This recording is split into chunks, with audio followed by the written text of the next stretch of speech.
বিশ্বের কয়েকটা দেশে যুদ্ধ চলছে, বিশেষ করে পাকিস্তান, ভারত, ওদিকে রাশিয়া, ইউক্রেন, এই সমস্ত দেশে অলরেডি যুদ্ধ লেগে আছে। আর যেহেতু আমাদের প্রতিবেশী, এদের দেশে দাঙ্গা চলছে, যুদ্ধের চাইতেও ভয়াবহ, যার মুসলমানদের জন্য মারাত্মক একটা বিষয়।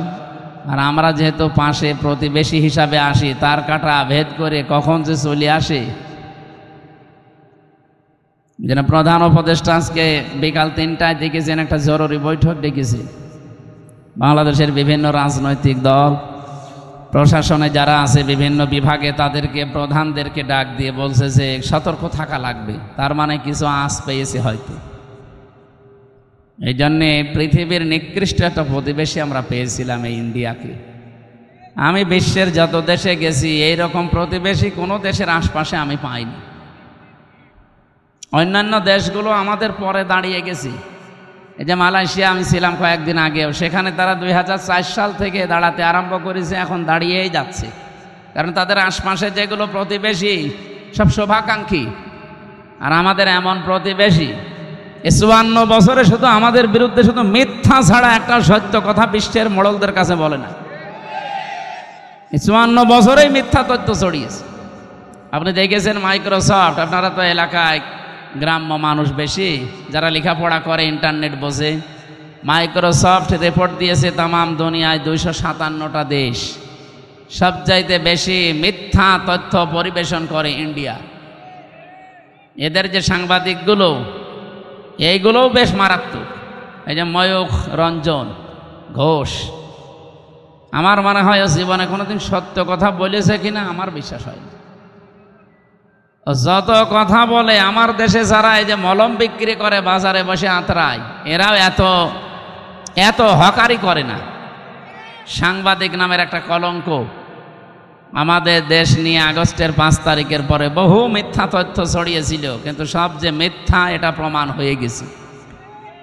আমরা দাঁড়াতে পারছি না এই সমস্ত প্রতিবেশীদের কারণে। যেন আমরাও দাঁড়াতে চাই নাকি? মানুষ দাঁড়াবে কখন? যেহেতু আজ নিরাপত্তার বেষ্টনী থেকে আমরা অনেকেই বের হয়ে যাচ্ছি, আমাদের নিরাপত্তা এখন আর নেই। কোরআনে কারীম জানিয়েছে, আল্লাযীনা আমানু ওয়া লাম ইয়ালবিসু ঈমানাহুম বিযুলমিন উলাইকা লাহুমুল আমনু ওয়া হুম মুহতাদুন। সূরা আনআম 7 নম্বর পারা 17 নম্বর পৃষ্ঠার 1ম নম্বর লাইনের 82 নম্বর আয়াতে আছে। এটা তাফসীরে ফি জিলালিল কোরআন সৈয়দ কুতুব রহমতুল্লাহ আলাইহি লিখেছেন। আল্লাহ পাক বলেন, যারা ঈমান আনে আর ঈমানের সাথে কোনোদিন শিরিক আর জুলুম মিশ্রণ করে না। এই এদিকে তাকিয়ে থাকেন, যে যা করছে করুক, আর পেছনে যেন কেউ গল্প করবেন না ভাই। একটু মন দিয়ে শোনেন। আপনি 10 মিনিট শোনেন, কিন্তু নামাজ যেভাবে পড়া লাগে একেবারে মন স্থির করে ওইভাবে শোনেন, তাহলে 10 মিনিটই ইবাদতের সওয়াব পাবেন। আর এদিক ওদিকে তাকিয়ে গল্প করে আপনার আরো গুনাহ হয়ে যাবে। আবার কথা বলেন কেন? এদেরকে বারবার এক কথা বলা তো আমার ভাল লাগে না। এই জন্যই তো মিডিয়া আসতে মানা করি, যে এগুলো সাথে এখন দরকার নেই। যত বলে যে আপনারা আমি আগার আসে আর সব কিছু ঠিক করে বসে পড়ব, এরপরে যদি কেউ দাঁড়ায় না তার খবর আছে। আর এখানে আপনি দাঁড়িয়ে আছেন কেন? পেছনে দেখতে পাচ্ছেন একটা লোক আপনার জন্য এখনই চিল্লাবে। এটা তো রাজশাহী বিভাগ না, রংপুরে গেলে না একটা শব্দ শোনা যায় মফিজ। এই বিভাগে তো এই শব্দ শুনলে কেমন লাগে না? আমার মনে হয় যে এই লোকটার বাড়ি মনে হয় রংপুর বিভাগ। তাছাড়া তো এখানে দাঁড়িয়ে থাকার এভাবে কথা ছিল না। এই বিভাগের বদনাম করার জন্য এসেছে। যান একটু, যে যেখানে জায়গা পান হয় বসেন, নাই দাঁড়িয়ে থাকেন, কিন্তু কথা বলবেন না ভাই। যেহেতু আমরা এবাদতে অলরেডি প্রবেশ করেছি, এবাদত যেইভাবে করা লাগে আপনি একটু ওইভাবে করেন। এবাদতটা শেষ হয়ে গেলে তখন আপনার মন মতো চলিন। বলেন তো, নামাজ একটা এবাদত, এই নামাজে দাঁড়িয়ে কেউ এদিকে ওদিকে তাকায়? কয়টা ফ্যান আছে গুইনে নেয়? কি কথা বলছেন এখানে? তাহলে ওইটা যদি না করেন, এইটাও তো একটা এবাদত চলছে। এদিক ওদিকে তাকানো বন্ধ, এদিকে তাকিয়ে থাকেন। গুরুত্বপূর্ণ কয়েকটা মেসেজ আছে আজকের আয়াতে। স্থান কাল পাত্র ভেদে বাস্তবতার নিরিখে আমরা তাফসীরুল কোরআন মাহফিলে কোরআন থেকে কথা বলার চেষ্টা চালাবো। ওয়া মা তাওফীকি ইল্লা বিল্লাহ। আল্লাহ বলেন, এখন যে নিরাপত্তাহীনতায় পৃথিবীর মানুষেরা ভুগতেছে, নিরাপত্তা দেওয়ার মালিক একচ্ছত্রভাবে চীন। এত আসতে বললে, তুরস্ক, রাশিয়া, আমেরিকা, ভারত, তো এখন নিজেরাই তো নিরাপত্তাহীনতায় ভুগতেছে। আজকে পাকিস্তানের এক লেফটেন্যান্ট কর্নেল, ওনার বাবা অলরেডি জানিয়ে দিয়েছে পাকিস্তান আর্মির কাছে, আমার ছেলে যুদ্ধের ময়দানে আছে, ওর যদি পেছনে গুলি লাগে তাহলে আমার বাড়িতে নিয়ে আসবেন না, ওর যদি সামনে গুলি লাগে আমার বাড়িতে নিয়ে আসবেন, আমার জায়গা ঠিক করা আছে, কবর দিয়ে দেবেন। ঠিক লাশ নিয়ে এসেছে আজকে। লাশ নিয়ে আসার পরে দেখে পেছনে একটা গুলিও লাগে নাই, সামনে গুলি লেগেছে 22টা। যাদের ইমান এই পর্যায়ে অলরেডি পৌঁছিয়ে গেছে তাদেরকে হারানো অত সম্ভব সহজ না। এমনি দাদার ভয় লেগে যাচ্ছে, দাদা পাগল হয়ে যাবে আর কিছুদিন যাক। একটা দেশের সাথে দাদার মিল নেই। আমি কতগুলো দেশ ঘুরে আসলাম আশপাশে, শ্রীলঙ্কার সাথে ওদের মিল নেই, মালদ্বীপের সাথে মিল নেই, থাইল্যান্ডের সাথে মিল নেই, না এই যে আফগানিস্তানের সাথে একটা বর্ডার আছে, মিল নেই। পাকিস্তানের সাথে তো দা কুমড়ার সম্পর্ক, এরপরে ভুটানের সাথে মিল নেই, মায়ানমারের সাথে মিল নেই। আমাদের সাথে মিল ছিল, বুবু ছিল, বুবু নেই, মিল নেই। যাক, বুবু যখন চলে গেছে, এতদিন যারা বলতো আমাদের স্বামী স্ত্রীর সম্পর্ক, আপনারা ওখানে থাকেন, কিন্তু দোলা ভাইয়ের সম্পর্ক আমরা মানি না। বুবু মানি, দোলা ভাই মানি, কারণ দোলা ভাইয়ের তো মুসলমানি দেওয়া লাগবে। এটাকে আমি বানালাম না। সূরা বাকারা 2 নম্বর পারা 16 নম্বর পৃষ্ঠা 4 নম্বর লাইনে আছে, 221 নম্বর আয়াতের মাঝের অংশে দেখেন, কোন মুশরিক পুরুষকে কোন মুমিনা নারী বিয়ে করতে পারবে না যতক্ষণ সে মুসলমান না হয়। দাদা তো এখনো মুসলমান হয়েছে, তার সাথে আপনি এতদিন মিথ্যা কথা বলেছেন জাতির লোকের কাছে যে আমাদের স্বামী স্ত্রীর সম্পর্ক হয় কি করে। দাদা হচ্ছে ফুল হাতা আর আমরা হাফ হাতা। আমরা হাফ হাতা না, এখানে কয়েকটা হয়তো ফুল হাতা থাকতেও পারে, ওই যে ছোট ছোট বাচ্চা যারা। সুতরাং আমাদের সাথে যদি এখন আত্মীয়তা করাই লাগে, দাদার এই বুড়ো বয়সে মুসলমানি দেওয়া লাগবে। আর আপনি এই বয়সে হাজাম পাবেন কোথায়? কি কথা বলছেন এখানে? হাজাম কোথায় পাবেন? বুড়ো হাজাম নিয়ে যান, ও ছাতা দেখা যাচ্ছে আগা কাটতে যে গুড়া খেতে ফেলেছে। জীবনের মতো দাদার মুসলমানের শখ মিটে যাবে। এই জন্য ওনার সাথে বিয়ে করা যেহেতু জায়েজ নেই, বউ একটু সাবধানে থাকবেন, কারণ ওই গরুর মদ খাওয়া লোক তো, ওদের তো চরিত্র ঠিক নেই। হ্যাঁ, কথা বলেন না কেন? চরিত্র ঠিক আছে, তাহলে বউ কই?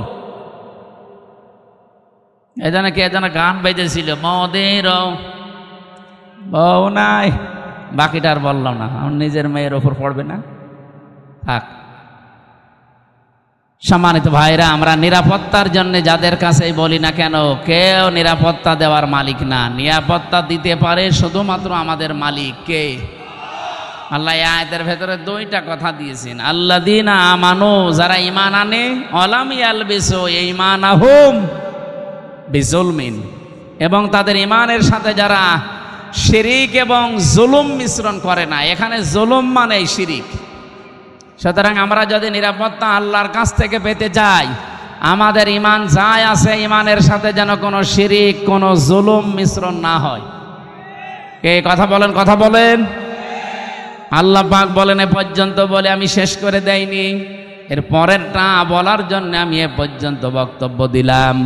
আল্লাযীনা আমানু ওয়া লাম ইয়ালবিসু ঈমানাহুম বিজুলমিন উলাইকা লাহুমুল আম। নিজে এইভাবে মনে হচ্ছে কুদরতির আঙ্গুল দেখিয়ে বলছে, এই মানুষগুলোই নিরাপত্তার হকদার, এরাই নিরাপত্তার হকদার যারা তাদের ঈমানের সাথে জুলুম এবং শিরিককে মিশ্রণ করে না। ও বাংলা, বাংলার মানুষেরা একটু খেয়াল করে দেখেন তো, আপনি কি আল্লাহর পক্ষ থেকে এখনো নিরাপত্তা পেয়েছেন? আপনার ঈমান কি শিরিক মুক্ত? না।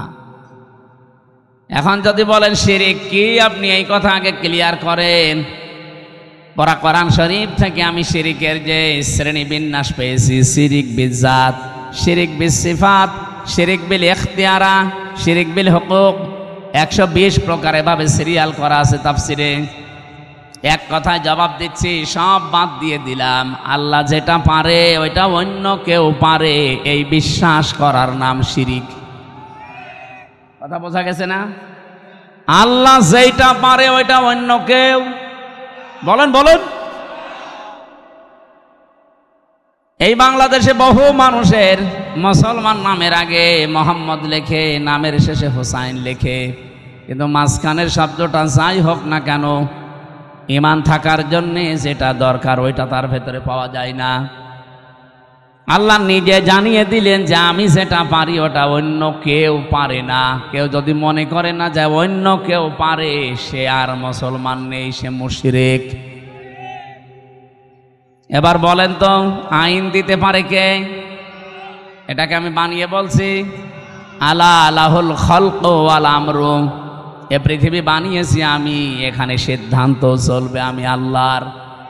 সুতরাং এই জায়গায় যদি কেউ হাত দিয়ে বলে যে না আমরাও পারি, এই যে নারী কমিশন যে 318 পৃষ্ঠার রিপোর্ট দিয়েছে, আমি পুরাটা পড়েছি।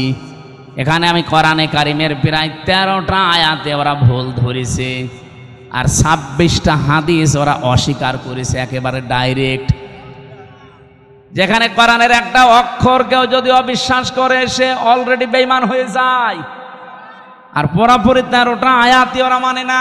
তার ভেতরে যেটা বললাম এইটা, আলা লাহুল খালাক ওয়াল আমরু তাবারাকাল্লাহু রাব্বুল আলামিন। বলেন আল্লাহু আকবার।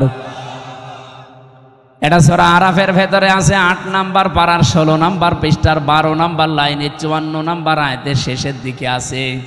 আল্লাহ পাক বলেন, সৃষ্টি আমার, আইনও চলবে আমার। সুতরাং ওরা এখন নিজেরা জানাচ্ছে দেহ আমার, সিদ্ধান্ত আমার। কি করে হয় এটা? দেহ আপনার কে বলেছে আপনাকে? আমার এই যে 33 বছর এখন বয়স, আমি 92 সালে জন্ম নিয়েছি। বলেন তো 91 সালের আগে হামজা নামে আমি কিছু ছিলাম?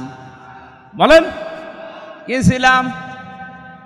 হাল আতা আলাল ইনসানি হিনুম মিনাদ দাহরি লাম ইয়াকুন শাইআম মাযকুরা। রব্বুল আলামিন বলেন, আমার নামেই মনে করেন আল্লাহ আয়াতটা দিয়েছেন হামজা। 33 বছর এখন চলে তোমার, 34 বছর আগে তুমি তো উল্লেখ করার মতো কিছু ছিলে না। আমার নাম ছিল না, ঠিকানা ছিল না, পরিচয়ও ছিল না। কুষ্টিয়া জেলার সদর থানার হালসায় আমার বাড়ি, এটা ছিল। কারণ আমার মা বাবার বিয়েই হয়েছে 34 বছর আগে। ও নওগাঁবাসী যারা এই রিপোর্ট দিয়েছেন, এই আয়াত অনুযায়ী অলরেডি তারা আল্লাহর সাথে শিরিক করে মুশরিক হয়ে গেছে। তওবা যদি এরা না করে, আর এদের যদি কেউ সমর্থন জানায়, এদের জীবনেও ক্ষমতা হতো না। এদের পেছনে কোনো রাঘব বোয়াল কাজ করছে। আপনি কি বাস্তবতা বোঝেন? ভারতে কোরআনের 26টা আয়াতের বিপক্ষে ওরা কেস দিয়েছে কোর্টে। ভারতে কলকাতার কোর্টে ওরা কেস দিয়েছে কোরআনের 26টা আয়াতের বিরুদ্ধে, যে এইগুলো দুনিয়ার কোরআন থেকে তুলে দেওয়া লাগবে। এর কিছুদিন পরেই দেখেন এখন অলরেডি নারী সংস্কারের নাম নিয়ে, কমিশনের নাম নিয়ে 13টা আয়াত এখন বাতিল করার আহ্বান জানাচ্ছে, যেগুলো চলবে না। কোরআনের 13টা আয়াত না বাংলাদেশে একজন মুসলমান যদি বেঁচে থাকে, একটা অক্ষরও আমরা তুলতে দেব না। কে এই বিষয়ে আপনারা একমত নেই?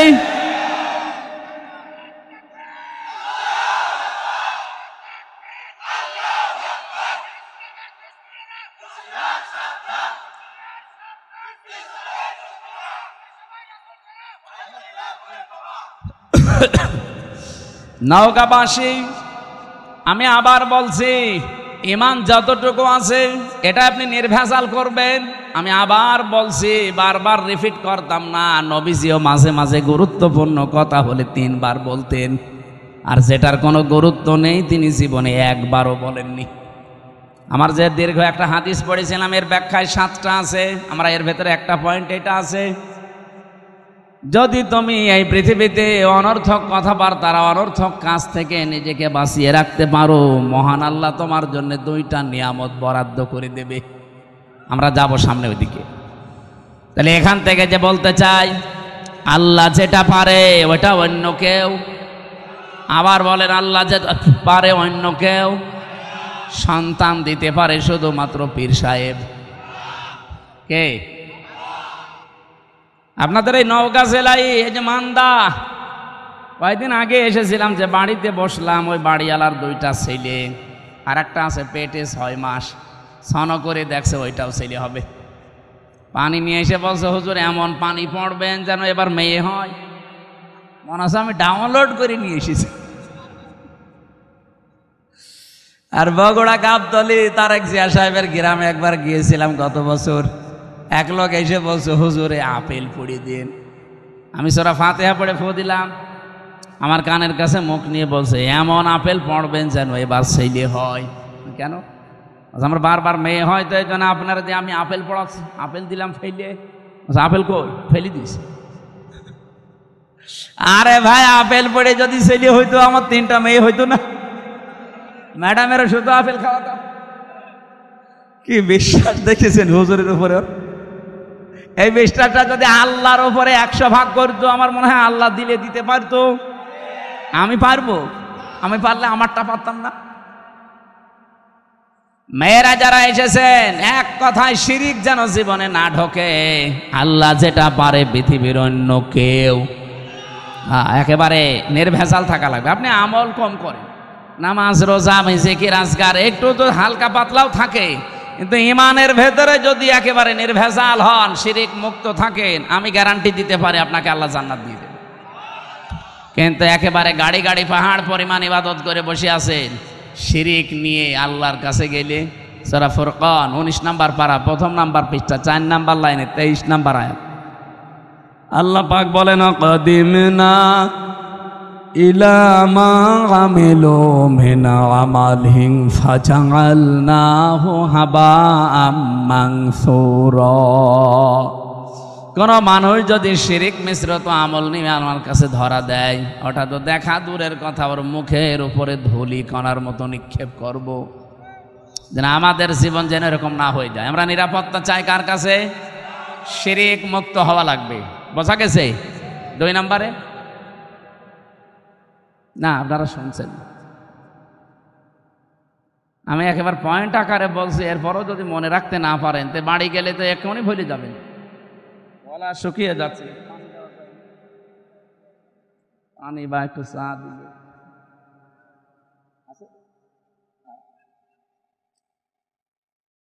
ফ্যান বন্ধ হয়ে গেল।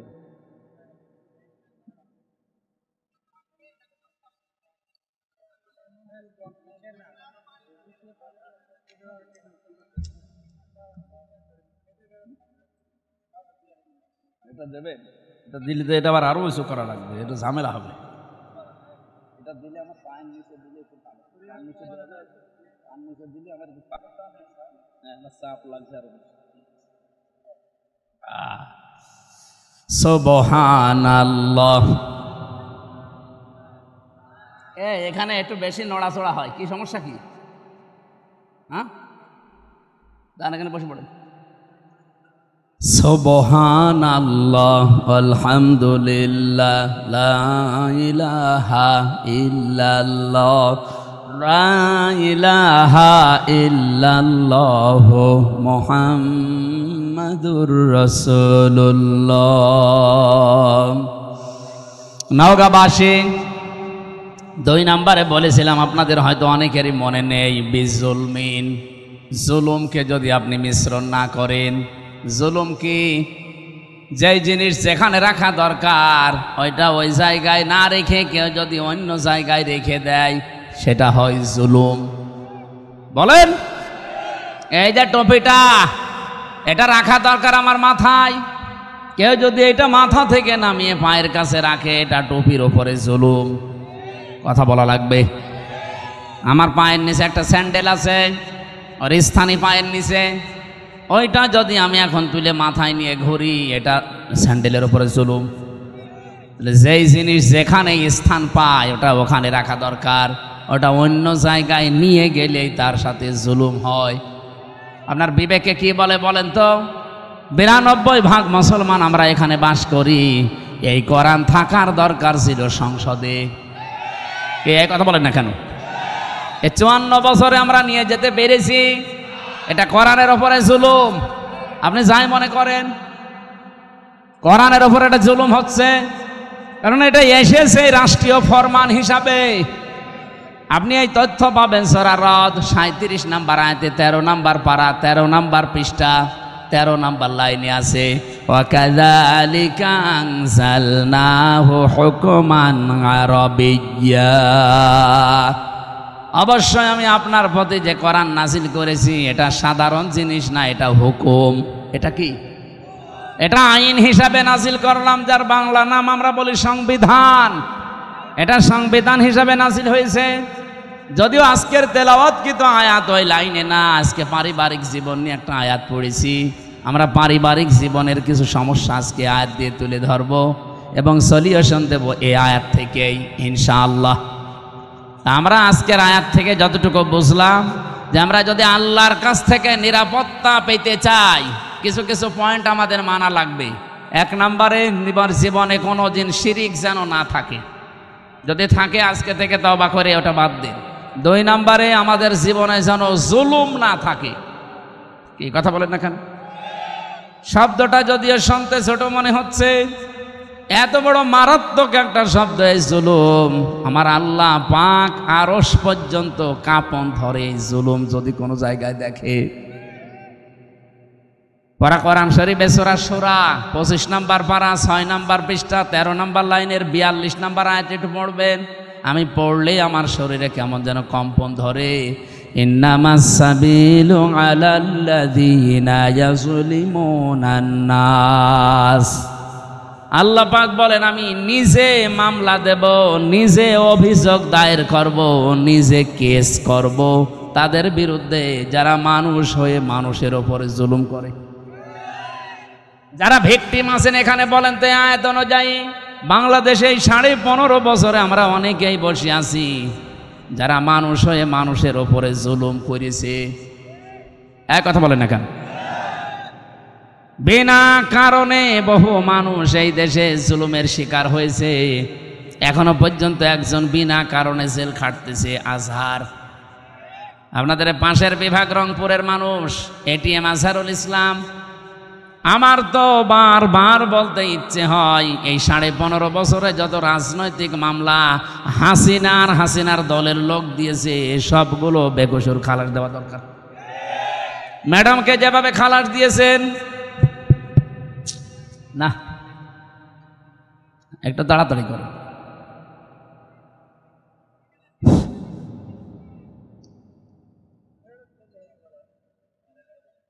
সুবহানাল্লাহ আলহামদুলিল্লাহ লা ইলাহা ইল্লাল্লাহ।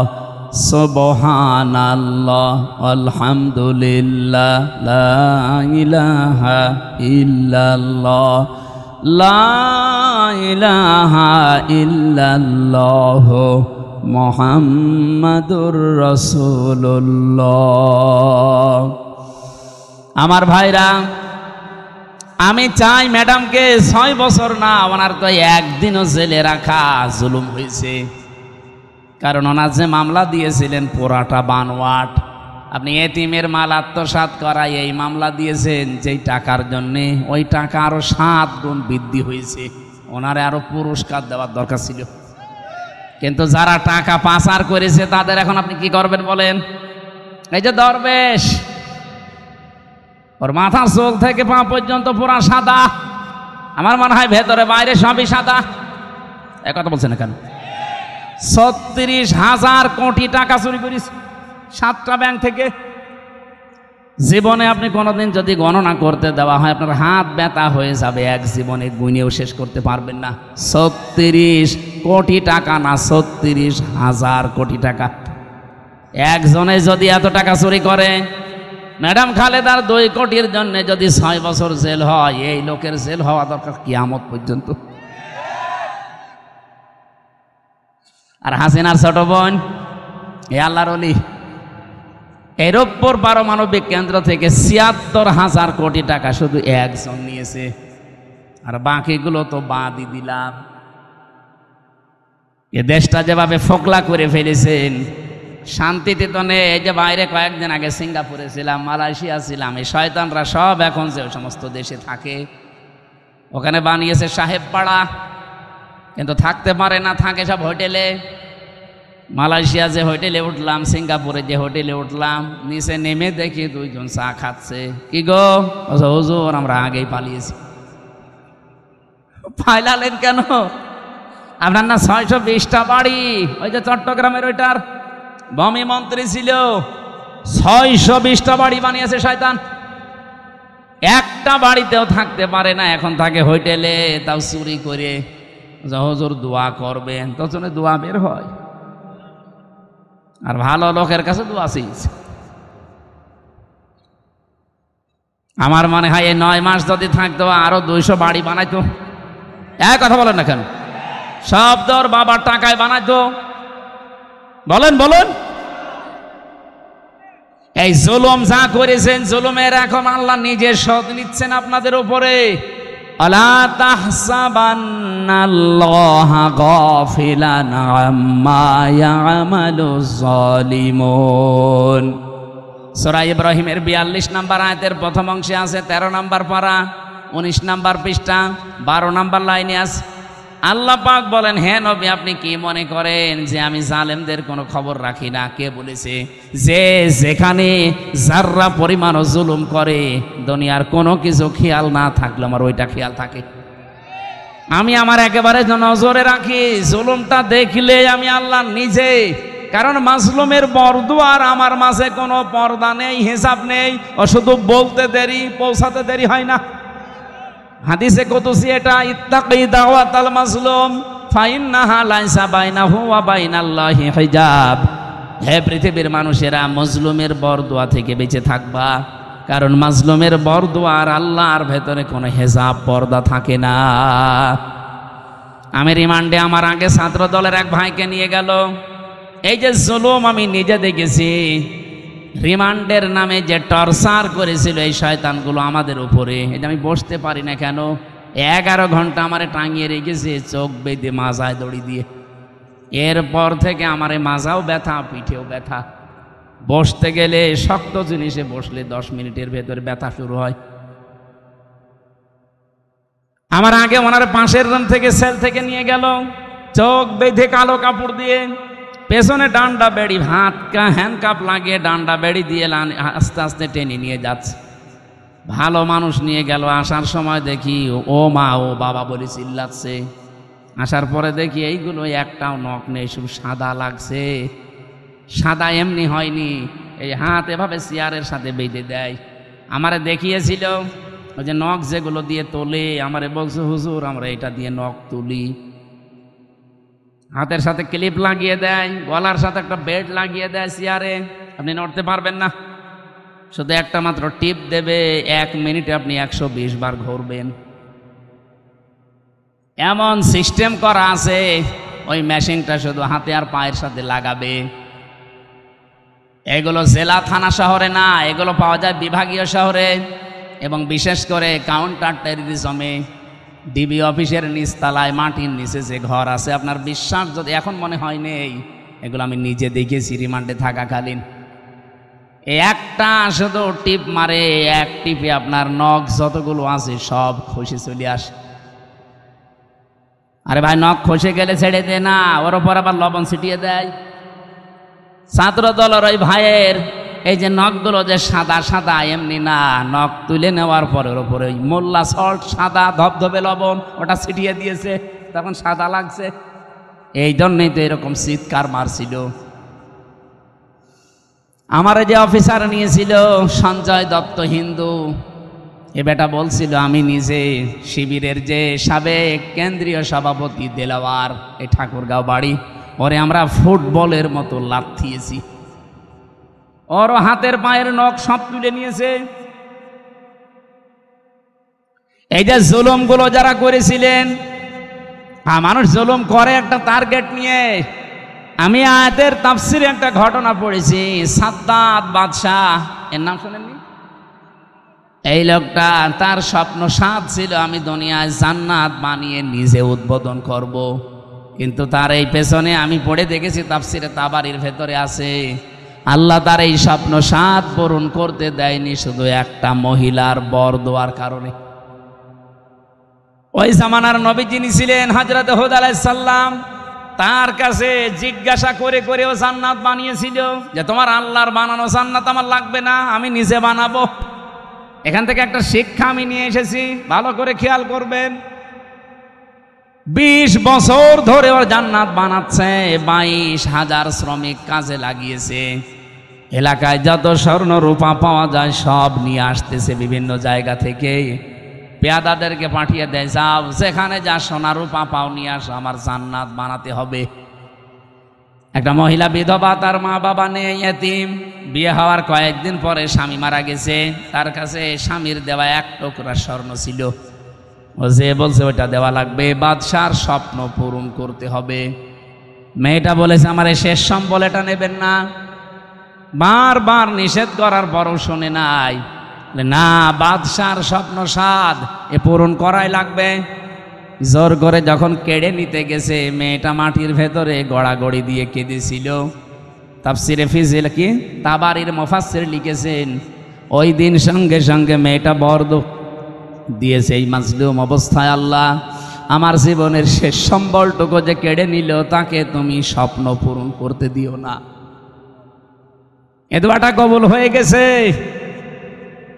এ লোকটা জান্নাত যেদিন উদ্বোধন হবে, এত সিকিউরিটি দেওয়া, একটা পিপিলিকা আসার মতো কায়দা নিয়ে এত সিকিউরিটি দেওয়া, হঠাৎ জান্নাতের মেন গেটে যাবার পরে দেখে একটা ফকির বসা, জিজ্ঞাসা করছে এখানে আসলে কি করে? ফকির ওখান থেকে বলে, বাদশাহ ঘোড়ার পিঠ থেকে একটু কানটা কাত করেন, আমার কিছু কথা আছে। বলে পরে না, এখনই বলবো। এখনই বলবো মানে কে তুমি? এত গরমে কথা বলো। ওপর থেকে যখন মাথাটা নিচের দিকে একটু দেওয়ার সিস্টেম ছিল, কান যেহেতু দিয়েছে, কানের কাছে মুখ নিয়ে বলে, আমি দুনিয়ার সাধারণ ফকির না, আমি ফেরেশতা আজরাইল। আল্লাহ আমাকে পাঠিয়েছেন এই মুহূর্তে তোমার জান কবজ করার জন্যে। আমি হাদিস পড়তে গিয়ে তাফসিরে পেয়েছি, পৃথিবীতে আজরাইল আলাইহিস সালাম মাত্র 2 বার কেঁদেছিলেন। যেই দিন থেকে উনি জান কবজ করা আরম্ভ করেছেন, ওই দিন থেকে শুধু আজ পর্যন্ত তিনি 2 বার কেঁদেছিলেন, তাছাড়া আজ পর্যন্ত তিনি কাঁদেননি। একবার এই সাদ্দাত নামে লোকটা যেদিন জন্ম নেয় সমুদ্রের ভেতরে, ওর মাকে ওই দিন হত্যা জান কবজ করেছিল ওই আজরাইল, পানির ভেতরে কাঠের ওপরে ভাসছিল এই ছেলেটা। আল্লাহ বলেছেন যাও মেয়েটাকে তুলে নিয়ে আসো। ওই দিন আজরাইল কেঁদে ফেলেছিল। আপনি চিন্তা করেন তো কি সিচুয়েশন ছিল যে আজরাইল পর্যন্ত কেঁদে ফেলেছে। আর একদিন কেঁদেছিল যেদিন এই জান্নাত উদ্বোধন করবে, এই সেই সাদ্দাত। এর বিশাল জীবনী লিখা আছে। আমার ঘটনা বলা উদ্দেশ্য না, আমার এখানে শিক্ষা দেওয়ার একটা উদ্দেশ্য। যেই দিন তিনি জান্নাত উদ্বোধন করবে, হযরতে আজরাইল বললেন না আমি আর সময় দিতে পারবো না। ও শেষ পর্যায়ে এটাও বলেছিল, ফেরেশতা আমাকে এতটুকু সময় দাও, আমি শুধু জান্নাতটা উদ্বোধন করে একটা চক্কর দিয়ে এসে আমার জানটা তুমি নিয়ে নিও। ফেরেশতা বলেছে না, আল্লাহর আদেশ, তোমাকে জান্নাত উদ্বোধন করতে দেওয়া হবে না। ইযা জাজালুহুম লা ইস্তাখিরুনা সাআতাও ওয়া লা ইস্তাকদিমুন। আপনারা সুবহানাল্লাহ বলেন, আলহামদুলিল্লাহ বলেন, আল্লাহু আকবার বলেন, যাই বলেন। এই ঘটনাটা কিন্তু একটা ঐতিহাসিক একটা ঘটনা, কিন্তু এর পেছনে যে দলিলগুলো আছে খুব শক্ত না, আমি শিক্ষার জন্য শুধু বলছি।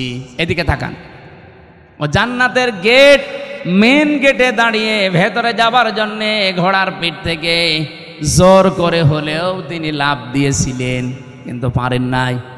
জান্নাতের চৌকাঠ স্পর্শ করার আগেই ঘোড়ার পিঠ থেকে বাইরে পড়ে গেছে। মুফাসসির বলেন, কেন সে জান্নাতের চৌকাঠ পর্যন্ত স্পর্শ করতে পারলো না জানো?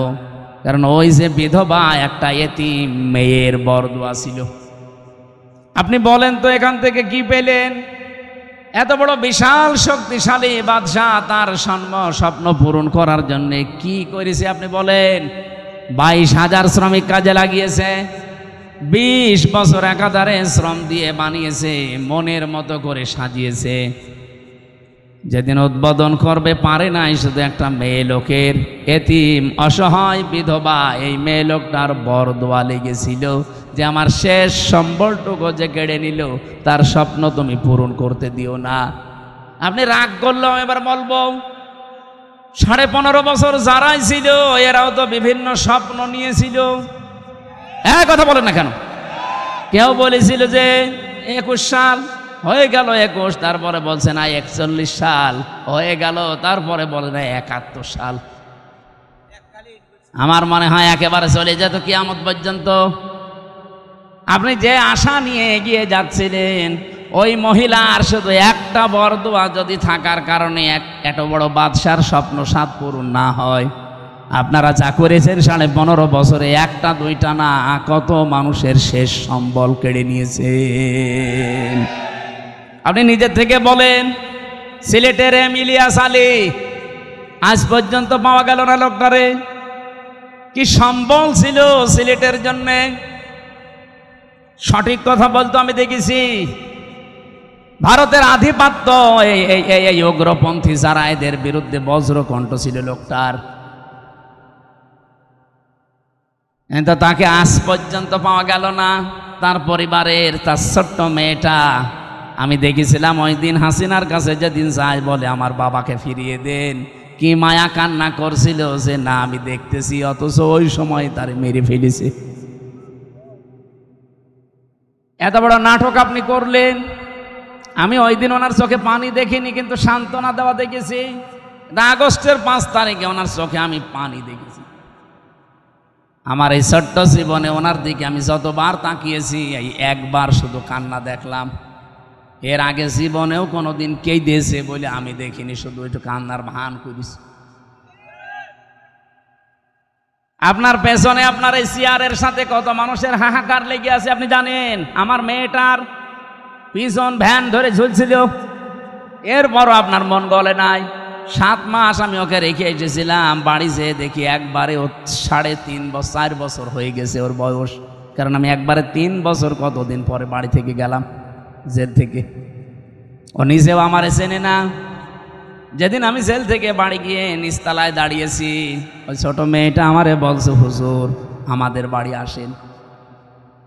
ও মনে করছে এরকম হুজুর বহু আসে 3 বছরে, এটা মনে হয় হুজুরই হবে। আমি যে ওর বাবা, ও জানেই না। কারণ এই 3 বছরে তো জীবনে ওরা দেখিনি আমি। আমার সাথে দেখা সাক্ষাৎ পর্যন্ত, আমার যোগাযোগ পর্যন্ত বিচ্ছিন্ন ছিল। আমার আর মাওলানা মামুনুল হক আর তারেক জিয়া সাহেবের বন্ধু গিয়াসউদ্দিন মামুন ভাই, এই 3 জনের দিকে সিসি ক্যামেরা তাক করে রেখেছিল। 24 ঘন্টা আমাদের সাথে কেউ যেন না তাকায়, কথাও কেউ যেন না বলে ভয়। ওরা সব স্বরাষ্ট্র মন্ত্রণালয় থেকে বসে বসে দেখতো। ওই যে বুড়ো শয়তানটা স্বরাষ্ট্রমন্ত্রী যেটা, ওটা ওখান থেকে মনিটরিং করতো, দেখতো আমাদের সাথে কেউ কথা বললে, রিপোর্ট দিলে তার চাকরি শেষ। সিসি ক্যামেরার আওতার বাইরে থেকে দাঁড়িয়ে ওই মুখ নাড়িয়ে নাড়িয়ে দেখতাম আমার সাথে কথা বলতো কারারক্ষীরা। সবচাইতে বেশি কষ্ট দিয়েছে গিয়াসউদ্দিন মামুন ভাই রে, আর অপু সাহেব রে, তারেক জিয়া সাহেবের পিএসকে। বিশেষ করে অপু ভাই জীবনে আমার যে উপকার করেছে জেলখানার ভেতরে, আমি জীবনেও ভুলতে পারি না। যেখানেই যাই, বিশেষ করে তাহাজ্জুদের নামাজের পরে আমার ওনার নামটা এমনি মনে চলে আসে, আল্লাহ অপু মিয়াকে তুমি মাফ করে দিও, বলেন আমিন। উপকার যে করেছে আমি কৃতজ্ঞতা স্বীকার করি তার। বলেন তো, আমি একটা ছোট মানুষ, ওই সময় আমার 30 বছর বয়স ছিল, এখন নাই 33। কি করেছিলাম এত আমি, যে আমাকে এত শাস্তি দেওয়া লাগবে আপনার? 3টা বছর আমি জানি না যে বাইরে কেউ বেঁচে আছে না মরে গেছে। পরে বের হয়ে শুনছি আমার দাদা মরে গেছে, আমার আপন দাদা, যে আমাকে মাদ্রাসায় পড়িয়েছিল। আমি শুনলাম আমার চাচাতো এক ভাই ছিল, সে মরে গেছে। আমার একটা শালা ছিল, সেও মরে গেছে, চাচাতো শালা। আমার নানি বেঁচে ছিল, উনিও মারা গেছে। আমার নানা ছিল, উনিও মারা গেছে। একটাও আমি জানিও না, কারণ আমার কাছে কেউ খবর দিত না। ভয়ে আসবে কি করে? সিসি ক্যামেরা দেখলেই তার পরের দিন আবার পানিশমেন্ট দিত। ওই দূর থেকে মুখ নাড়িয়ে হাতের ইশারায় বলতো যে আপনার অমুকে অমুক। মানে আমি বুঝতাম যে হয়তো কেউ মরে গেছে আজকে। নিজেকে আপনি এই জায়গায় একটু দাঁড় করিয়ে বলেন তো, কি কড়াকড়ি করতো আমার সাথে। এই জুলুমটা করে আপনি কি পেলেন?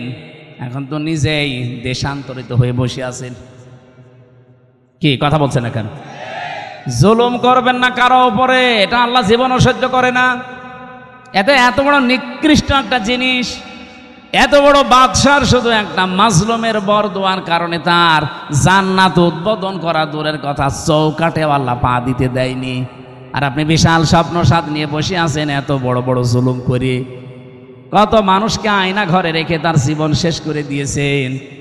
রিমান্ডে আমার যে মাটির নিচে নিয়েছিল, যে ঘরে ওরা নিজেরাই বলতো যে পাশ দিয়ে যেটা দেখতে পাচ্ছেন এই ড্রেন, এর ভেতরে কত মানুষকে আমরা কারেন্টের শক দিয়ে মাছের খাবার বানিয়ে দিই। এরকম অবস্থায় আপনি কি দিক দ্বারা ঠিক থাকবে আপনার? এরপরে আমার বলছে আপনাকে যা বলতে বলি, এটা যদি ম্যাজিস্ট্রেটের কাছে না বলেন আপনার বউ তুলে নিয়ে আনবো। আপনি কত বড় ইমানদার যে এই সময় ঠিক থাকতে পারবেন বলেন?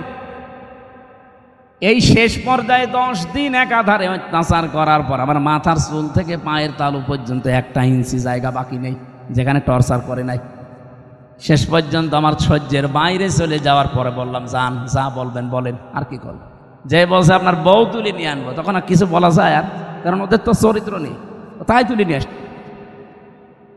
বারবার চিন্তা হচ্ছিল, বাচ্চাটার বয়স কেবল 7 মাস, এ অবস্থায় তুলে নিয়ে আসলে তো বাচ্চাটাও নিয়ে আসবে। আর যেখানে আমারে রাখে এত বড় বড় মশায় আমার কামড় দেয়, ওরা আসলে এমনি মশার কামড়ে মরে যাবে। এই জন্য বললাম যে যান স্যার, যা ভাল লাগে করেন, আপনারা যা বলতে বলেন আমি বলবো। সব জামাত ইসলামের বিরুদ্ধে, শিবিরের বিরুদ্ধে। আর আমি আকিজ গ্রুপে চাকরি করতাম, আকিজ গ্রুপের বিরুদ্ধে এই কথাগুলো লিখে নিয়েছে, অথচ একটা কথাও আমার না। ওরা 10টা পয়েন্ট লিখে আমার সই করে বলছে, হুজুর সই করেন, আপনারা ছেড়ে দেব।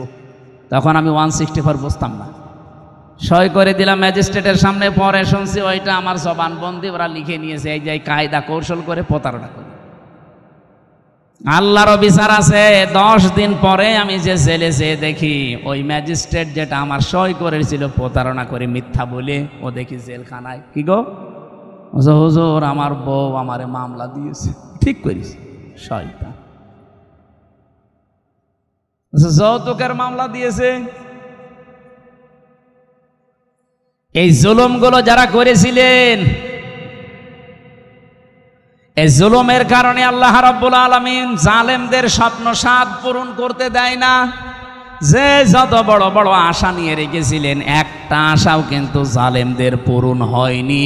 আর সামনে যদি কেউ জুলুম করে, তার আশাও পূরণ হবে। আরো জোরে বলেন, হবে না? তা আল্লাহর গ্যারান্টি কয়েক জায়গায় পেয়েছি আমি। এটা 1 নম্বরে পেয়েছি সূরা ইব্রাহিমের ভেতরে, 2 ভেতরে, 3 নম্বরে সূরা আনামের ভেতরে। যারা জুলুম করে আমার আল্লাহ তাদের সেদ কেটে দেয়, ওদের স্বপ্ন সাত পর্যন্ত আর যেতে পারে না। কোরআনে কারীম জানিয়েছে, সূরা আলে ইমরানের ভেতরে আছে, ইন্নামা নুমলি লাহুম লিয়াজদাদু ইসমা ওয়া লাহুম আযাবুম মুহিন। অবশ্যই মানুষের পাপ যখন সীমা ছাড়িয়ে যায়, সীমা লঙ্ঘন করে ফেলে লোকটা, তখন ওই লোকটার জন্য অপমানজনক শাস্তি আল্লাহ রেডি করে রাখে।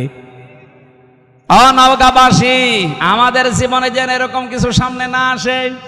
চেয়ারে কারা আসবেন আমরা জানি না, যারা আসবেন তারা যেন নিজের ওপরে, পরিবারের ওপরে, সমাজের ওপরে, রাষ্ট্রের ওপরে, জনগণের ওপরে জুলুম করবেন না। এই কথা বলেন না কেন? বারবার বলছি, আহ্বান জানিয়ে, এটা রেকর্ড হচ্ছে, সারা দেশ চলছে, যারা আসবে জুলুম করবেন না। 15 বছরের শিকড় যদি কেটে ফেলতে পারে আল্লাহ, 5 বছর যদি জুলুম করেন না, 5 বছর পরে আপনার বাড়ি ঘরও কিন্তু এই জালেমদের মতো শ্মশান হয়ে যাবে। আপনি দেখেন জালেমদের বাড়ি ঘরের দিকে তাকিয়ে, সব এখন ওঝাড় গৃহ পড়ে আছে, জনশূন্য, কেউ আর ওর কাজ দিয়েও যায় না। সেটা আমি কিশোরগঞ্জ থেকে আসার সময় ড্রাইভারকে বললাম, এই বাড়ির সামনে একটু দাঁড়ান, ওখানে উপরে লেখা দেখছি, ওই সাইনবোর্ডটা আছে, কেন্দ্রীয় কার্যালয়, জেলা কার্যালয়।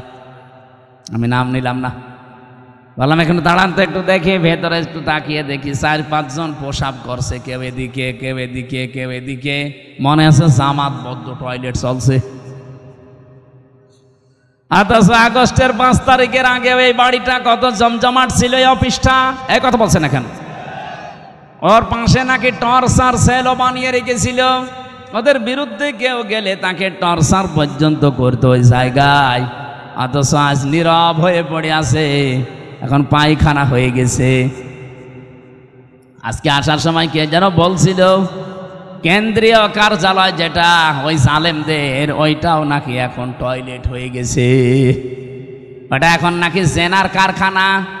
রাতের বেলা গিয়ে নারী পুরুষ ওখানে নাকি অনেকে জেনা করে। বলেন নাউজুবিল্লাহ। কোরআনে কারিমে আছে, কোন জায়গায় যদি জুলুম হয় ওই জায়গা পর্যন্ত আল্লাহ অভিশপ্ত করে দেয়। এই জন্য আমরা আবার বলছি, ভাই জীবনে আর যাই করেন যেন জুলুম করবেন না। আল্লাহ রাব্বুল আলামিন এই পৃথিবীতে যত জায়গায় জুলুম করা নিষেধ করেছেন, তার অন্যতম এখানে একটা জায়গা আছে, সূরা আলে ইমরানের 14 নম্বর আয়াত। রাব্বুল আলামিন বলেন, এদিকে তাকিয়ে থাকবেন, প্রথমে 7টা জিনিসের নাম পাবেন, এরপরে 3টা জিনিস আমার আল্লাহ পুরস্কার ঘোষণা দিয়েছেন। এই পুরস্কার পাওয়ার জন্য আমার আল্লাহ 7টা গুণ আমাদেরকে অর্জন করার আহ্বান জানিয়েছেন। এই 14, 15, 16, 17 এই নাম্বার আয়াতগুলো থেকে এখন আমি তাফসির করছি। সূরা আলে ইমরান। যুজ্জিনা লিন-নাসি হুব্বুশ শাহাওয়াতি মিনান নিসাই ওয়াল বানিন। আল্লাহ পাক বলেন, আমি শোভন করে দিয়েছি, আকর্ষণীয় করে দিয়েছি, আমি লোভনীয় বস্তু বানিয়ে দিয়েছি, আসক্তি তৈরি করে দিয়েছি এই পৃথিবীতে 7টা জিনিসের উপরে। তার 1 নম্বরে নারী। 1 নাম্বার কি? এই জন্য দুনিয়ায় এই জায়গায় খুব সেন্সিটিভ থাকা লাগবে। মেয়েদের প্রতি আকর্ষণ, মেয়েদের প্রতি আসক্তি, তাদের প্রতি ভালোবাসা, লোভ, চিত্রাকর্ষণ, এগুলো আল্লাহ বানিয়ে দিয়েছেন। এই জায়গাতে খুব সেন্সিটিভ থাকা লাগবে আমাদের। বিশেষ করে এখন যে তথ্য প্রযুক্তির যুগ চলছে, মোবাইলে যারা কথা বলেন বিভিন্ন জায়গায়, ইমোতে বলেন, হোয়াটসঅ্যাপে বলেন, মেসেঞ্জারে বলেন, আর যাই বলেন না কেন খুব সাবধানে কথা বলবেন, কারণ আপনার প্রতিটা কথা কিন্তু রেকর্ড করা হচ্ছে। এই কথা বলছেন, আপনি হয়তো টের পাচ্ছেন না যে না এটা আমার কে ধরবে মানে আমি রিমান্ডে আমার শুনিয়েছিল, কোথায় আমার ম্যাডামের সাথে, আমার মায়ের সাথে, সাতক্ষীরা থেকে একজন কল দিয়ে কি বলেছে ওটা দেখি রিমান্ডে 2য় দিন আমার শোনায়। কি গো, ওদের কাছে এমন উন্নত মেশিন ওরা ইসরায়েল থেকে নিয়ে এসেছিল, ওরা যারা ট্যাগ করে তারা একেবারে নারী নক্ষত্র পর্যন্ত বের করে। আপনি একটা মিথ্যা কথা বলবেন, জীবনেও ছাড় পাবেন না, ও পরের দিন আবার ওটা দেখাবে। এই যে যারা পরকীয়া প্রেমী আছেন, নিজের স্ত্রী বাদ দিয়ে অন্যের সাথে যাদের লাইন আছে, আপনি দেখবেন যদি ব্রেকআপ হয়ে যায়, ওই মহিলা যদি ওইটা রেকর্ড করে রাখে, তারপরে আপনার দেশে চলাফেরা করা, সংসারে তখন অশান্তির শেষ থাকবে না। এরকম কোন লাইনে কেউ আছেন কিনা? যদি থাকেন একটু হাত তুলে দেখান, আল্লাহ আপনাকে দেখি। হ্যাঁ ছেলে, খুব আরাম লাগছে তোমার।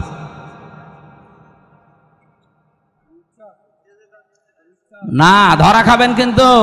দেখলেন না টাকলা মোরাদ মাত্র 6 মিনিট 9 সেকেন্ডের অডিও কল, তাও ফাঁস হয়ে গেছে। ওর মন্ত্রিত্ব শেষ, ওর এমপিগিরি শেষ, দল থেকে বাদ। আর কি অপমান! অত 6 মিনিট 9 সেকেন্ড না, এরকম হাজার হাজার মিনিট আমাদের এখন রেকর্ড হয়ে আছে। আমাদের এগুলো যদি আমার আল্লাহ ফাঁস করে দেয় কি হবে আপনি টের পাচ্ছেন? এগুলো তো আমি পারি না ভাই, এটার জন্য নিয়ে আসতে হবে আলাদাভাবে বক্তা নিয়ে আসতে পারেন এগুলোর জন্য। যাদের এই যে রাত 10:30 পর্যন্ত কথা বলালেন, কি করলো তোরা? হ্যাঁ, ওর মাল মানে ও গামছা। তো এখন আমি আয়াত শুরু করছি, এটা দিলে হবে মানুষ তো?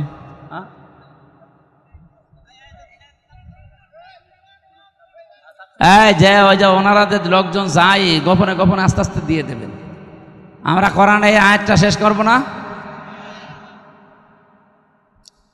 রব্বুল আলামিন জানিয়েছেন, পৃথিবীতে আমি আসক্তি তৈরি করে দিয়েছি যেহেতু মেয়েদের প্রতি, এজন্য এই জায়গায় আমাদের আদি পিতা হযরত আদম আলাইহিস সালামও কিন্তু দুর্বল হয়ে গিয়েছিলেন। এজন্য নিষিদ্ধ জিনিসের প্রতি আকর্ষণ এটা সেই জন্মগতভাবে আমরা পেয়েছি সৃষ্টির প্রথম দিন থেকে। আমাদের এই জায়গায় আমাদের পরীক্ষার বিষয়।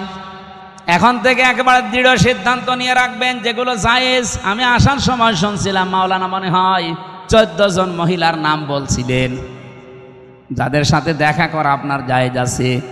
মোবাইলে যদি পারতপক্ষে কথা বলা লাগে 14 জনের সাথে বলবেন। এর বাইরে যদি কেউ কল দেয়, ওটা যদি জিবরাইলের খালাতো বোন হয় তারপরও বলবেন আপনার সাথে কথা নেই। কি কথা বলছেন না কেন? আপনি শক্ত থাকবেন এই জায়গায়। মেয়েরা যারা এসেছেন এই জায়গায় আপনারাও নিজেদেরকে খুব, একজন আলেম সেই দিন দেখলাম কুমিল্লায় বাড়ি, উনি বলছিলেন নিজের স্ত্রীকে কেউ যদি ভিডিও মোবাইল কিনে দেয়, এই যে Android set screen touch mobile, এটাই নিজের স্ত্রীকে কিনে দেওয়া আর পর পুরুষকে ঘরে ঢুকিয়ে দেওয়া একই কথা। অথচ এরকম বহু দেশে নেই। বলেন, এই মোবাইলটা, এই কম্পিউটার, এই ল্যাপটপ আপনি ওর হাতে দেননি, আপনি দিয়েছেন ওকে একেবারে জেনা, ব্যভিচার, বেপরদা হওয়ার জন্য একটা লাইন হাতে ধরিয়ে দিয়েছেন। ও মন মতো কিন্তু ওটা দিয়ে ব্যবহার করবে। আমার মনে হয় মেয়েদেরকে এই জায়গায় খুব সেন্সিটিভ থাকা দরকার। মা বোনেরা, স্বামী যদি আপনাকে বাটন ফোন দিয়ে খুশি থাকতে চায়, বাটনের উপরে আপনি আর যাবেন না। কারণ আমাদের টার্গেট তো শুধু এইটাই না, এরপরে আর একটা জায়গা আছে আখিরাত। ওই জায়গাটা তৈরি করতে হলে আমাদের এখনই এই মনের সাথে যুদ্ধ করা লাগবে। আর যদিও এটা কঠিন বিষয়, শয়তান উৎপত্তি আছে, করতে দেবে না। আমি সহ যারা এসেছি আজকে থেকে নিজেদেরকে শয়তান যতই চাপ দিক আমরা কন্ট্রোল হব। এই 14 জন মহিলা বাদ দিয়ে কেউ কল দিলেও জরুরি না হলে আমার দরকার নেই। আমি নিজেরটা বলছি, আমার এই মোবাইলে শুধু বাংলাদেশ না, বিশ্বের কোনো জায়গা থেকে যদি মহিলারা কল দেয়, আমি আগে জিজ্ঞাসা করিনি প্রথমে যে মা আপনার স্বামী আছে অথবা আপনার ছেলে আছে। আজকে এই যে ইন্দোনেশিয়া থেকে, মালয়েশিয়া থেকে 3 জন মহিলা কল দিয়েছিল হোয়াটসঅ্যাপে আর মেসেঞ্জারে। আমি প্রথমেই তাকে মেসেজ লিখে জিজ্ঞাসা করছি, কে আপনি, আপনার স্বামী আছে অথবা সন্তান আছে? যদি স্বামী সন্তান থাকে, কোনো যদি কিছু চাওয়ার লাগে, আপনার কোনো মাসলা মাসাইল লাগে, তাদেরকে দিয়ে জিজ্ঞাসা করান। আপনার সাথে আমি কথা বলতে পারবো না, কারণ আমার মোবাইল ট্যাগ হয়। আপনার সাথে আমি কি কথা বলতে যে কি কথা বলবো ওইটা রেকর্ড করে আপনি ছেড়ে দেবেন, তখন মানুষ বলবে হামজা গেল গেল।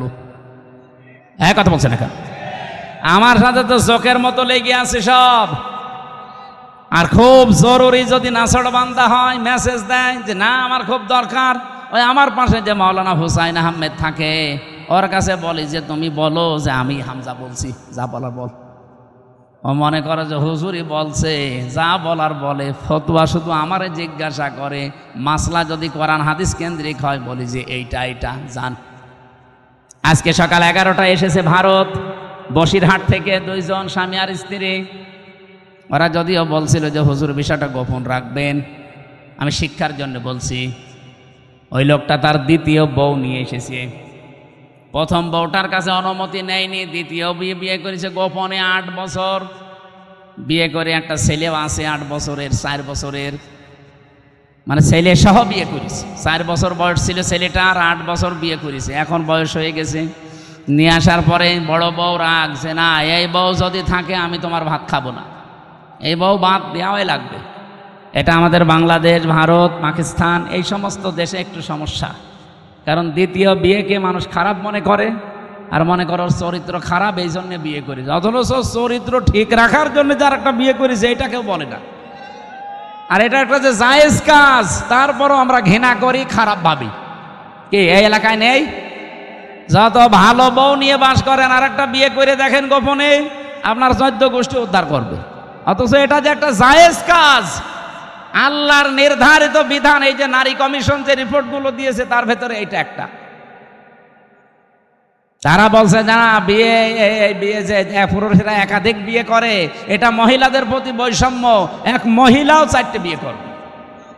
এক মহিলা 4টা বিয়ে করলে যদি সন্তান হয় কোন বাপের পরিচয় দেবে? এই কথা বলছে না কেন? ওরা যে রিপোর্টগুলো দিয়েছে একটাও মানুষের রিপোর্ট না, আমার মনে হয় সবগুলো মেয়াদ উত্তীর্ণ গাঁজা খেয়ে রিপোর্ট দিয়েছে। কারণ মেয়াদ গাঁজা খেলে মানুষ এ কথা বলে না। আমার কুষ্টিয়ার লালনের মাজারে তো মানুষ গাঁজা খায় দেখি, ওরা মেয়াদালা গাঁজা খায়, এই জন্য ওরা এত বেশি উল্টাপাল্টা বকে না।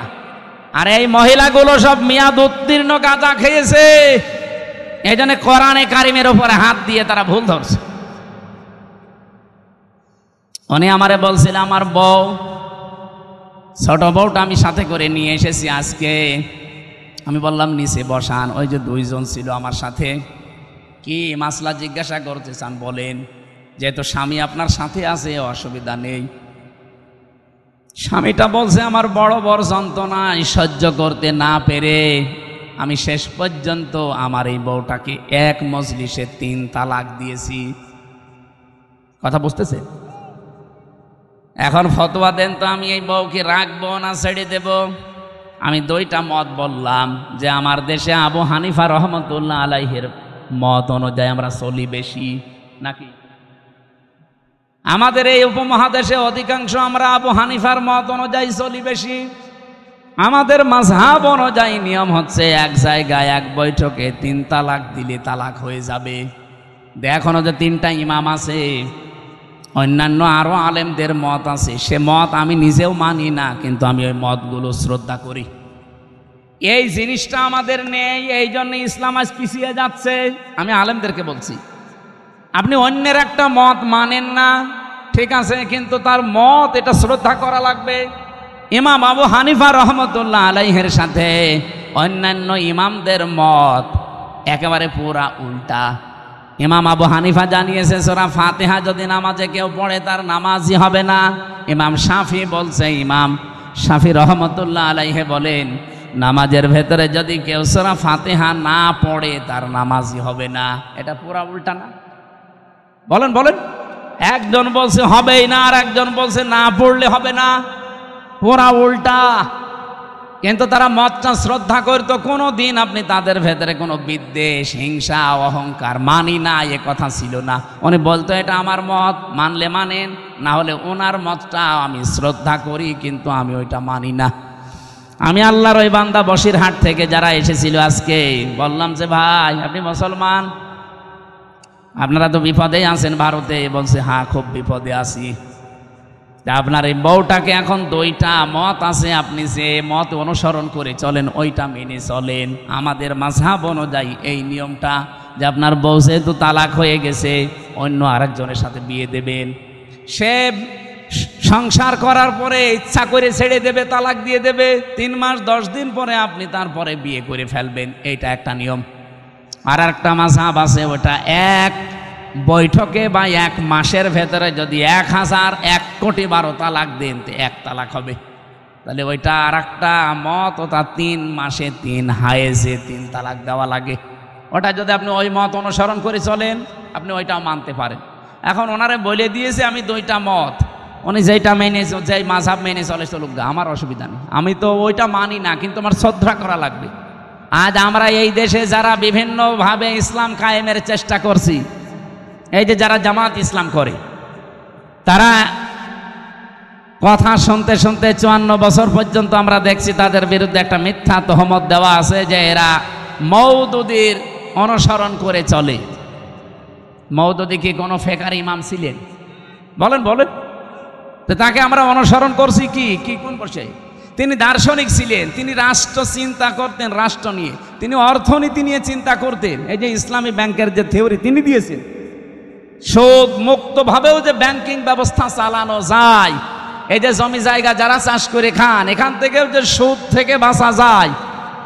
যারা এই যে 1 লাখ টাকা আমি এই ভাইরে দিলাম, 1 বিঘা জমি নিলাম, যতদিন আমি চাষ করে খাবো ততদিন জমি ফেরত দেওয়া লাগবে না, যখন টাকা ফেরত দেব তখন জমি ফেরত নিয়ে নেব। এটার নাম কি? এই যে বন্ধক, এটা জায়েজ আছে, অথচ এলাকায় বহু মানুষ মনে হয় আপনারা করেন, করেন না? না, এটা যদি জায়েজ করতেই হয় তাহলে কয়েকটা পদ্ধতি মানা লাগবে, নয়তো আপনার মায়ের সাথে জেনা করার গুনাহ হবে। যতদিন এই ভাইয়ের জমি আমি চাষ করে খাবো ততদিন এই যে সরকারকে টাকা দেওয়া লাগে, খাজনা। 1 বিঘা জমিতে কয় টাকা ভাই? হ্যাঁ, 75 টাকা আমার মনে হয়, 250 হয়ে গেছে। আমি তো দেওয়া লাগে না, আমার বাপ দেয়, আমি জানিও না। যাই হোক, 250 যদি হয়, প্রতি বছরে বছরে এই সরকারের টাকাটা যে চাষ করে খাচ্ছে সে দেবে।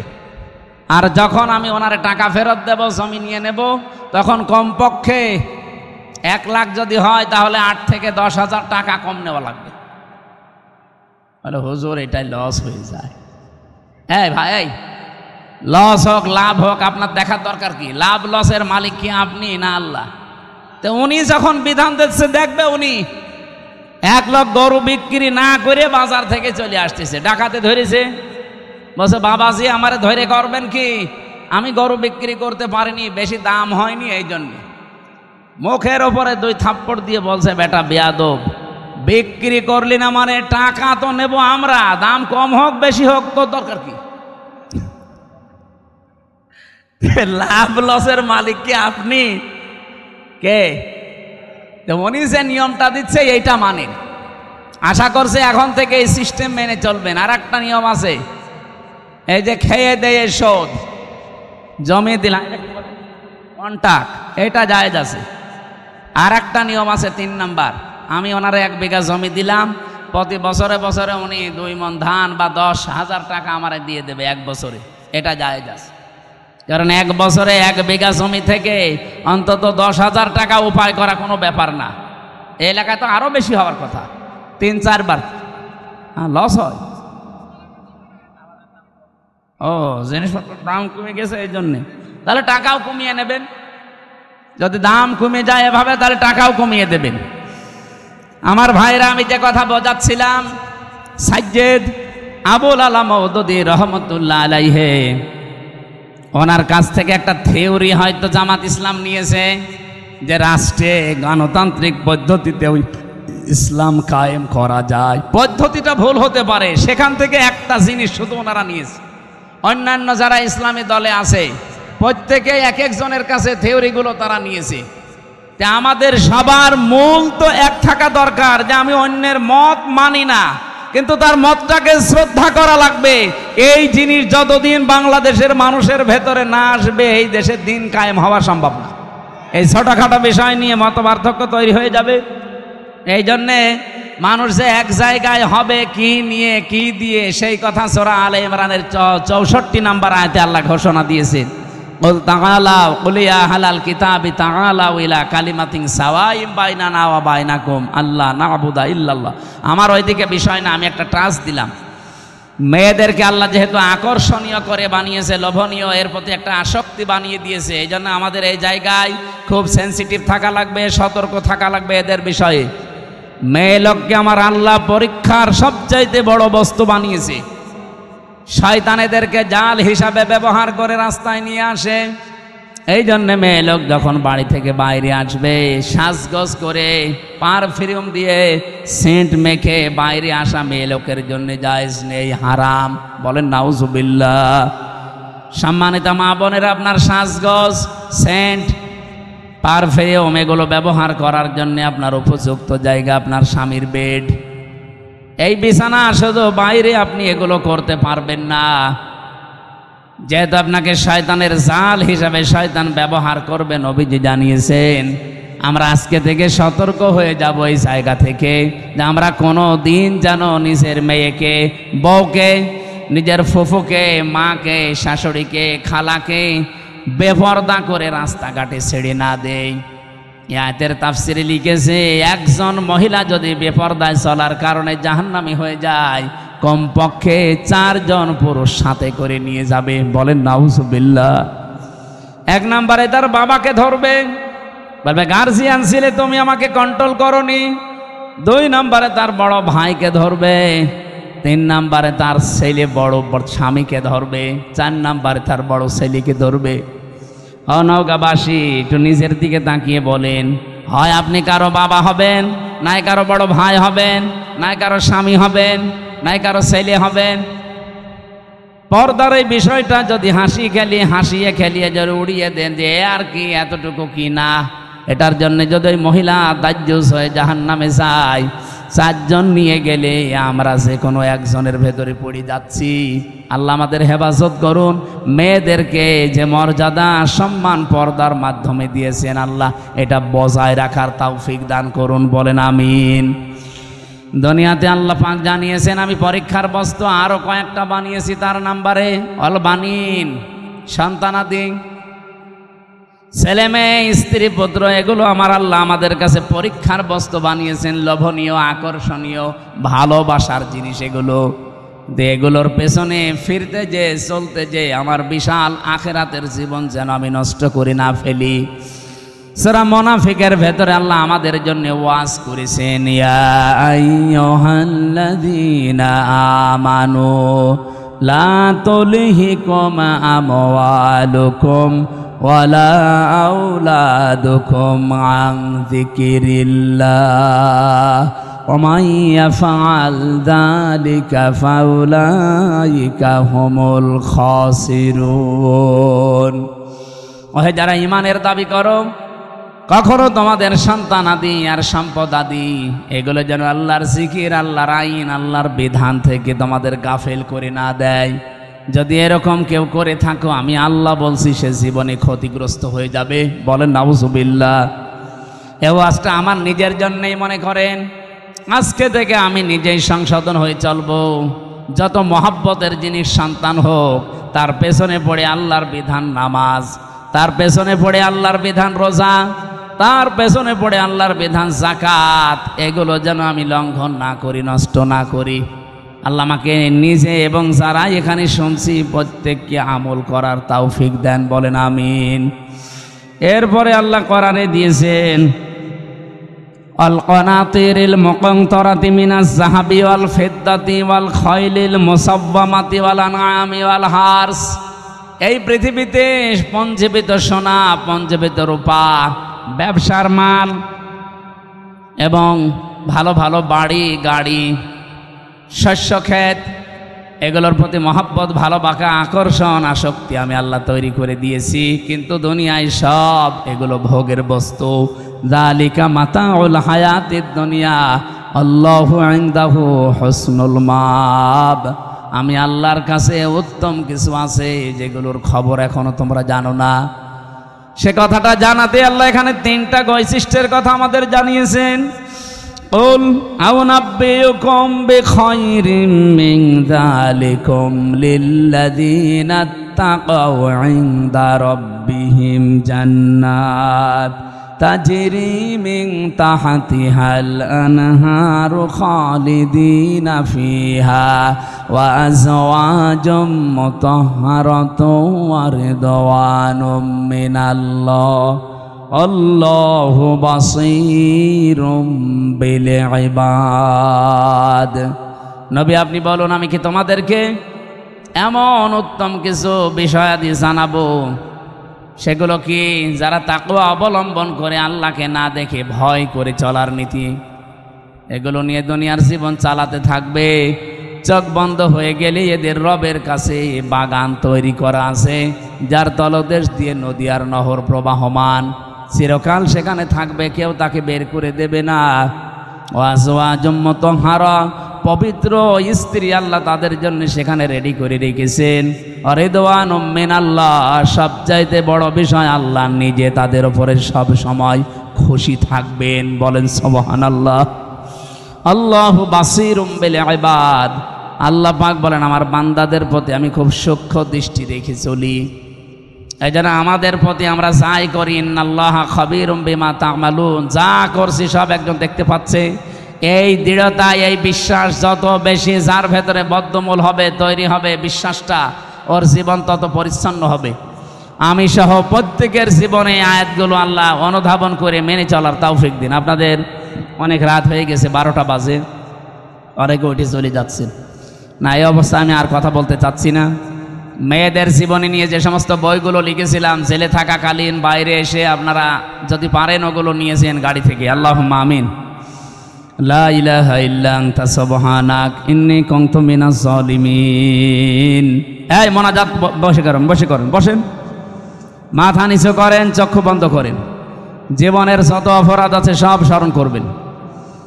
রব্বানা আতিনা ফিদ দুনিয়া হাসানা ওয়া ফিল আখিরাতি হাসানা ওয়া কিনা আযাবান নার ওয়া আদখিলনাল জান্নাতা মা'আল আবরার ইয়া আজিজু ইয়া গফফার ইয়া রব্বাল আলামিন।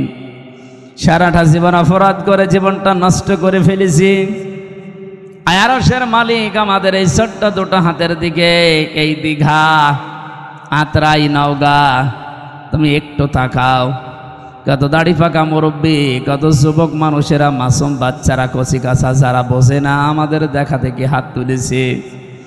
যার হাত দুইটা পছন্দ হয়, এই কাকতি মিনতি আর চোখের দিকে তাকিয়ে হলেও আজকে মাফ করে দাও। সারা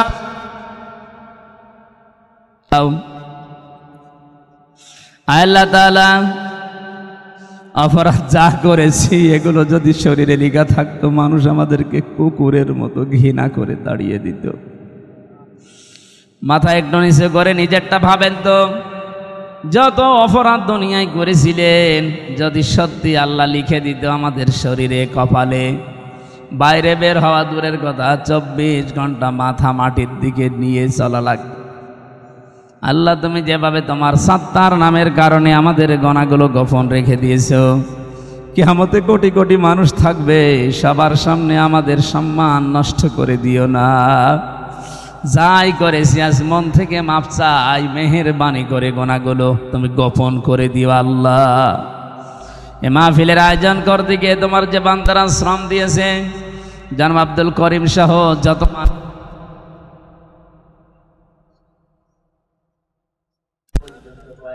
তারা গেছে শোনার জন্য, বোঝার জন্য। এলাকার মানুষের যখন এত আগ্রহ, আল্লাহ এদেরকে ওমরের মতো হেদায়েত দিয়ে দাও। সম্মানিত মা বোনদেরকে তুমি খাদিজাতুল কুবরার মতো বানিয়ে দাও। অনেকের স্বামী অবাধ্য আছে, আল্লাহ বাধ্য করো। যাদের সন্তান অবাধ্য আছে, আল্লাহ বাধ্য বানিয়ে দাও। ছেলে মেয়ে যাদের লেখাপড়া করছে, পরীক্ষা দিচ্ছে, আল্লাহ কামিয়াবি দান করো। রব্বুল আলামিন, এই পৃথিবীর নিকৃষ্ট দুটা জাতি ইহুদি এবং মুশরিক, অলরেডি তাদের সাথে আমাদের মুসলমানদের পাকিস্তান ভাইদের যুদ্ধ চলছে। আল্লাহ এই মুশরিকদেরকে দুনিয়ার জীবন থেকে বিচ্ছিন্ন করে দাও। পাকিস্তানের মুসলমানদেরকে তুমি আল্লাহ বিজয় দান করো। বাংলার মুসলমানদেরকে তুমি হেফাজত করো। আল্লাহ তারা ইন্ডিয়াতে যত মুসলমান জুলুম নির্যাতনের শিকার, তাদের জন্য হামে ও নাসির হয়ে যাও। এই আত্রাই দীঘা এলাকায় মাটির নিচে যারা কবরে আছে, আজকের কোরআনের ইজ্জতে কবরগুলো জান্নাত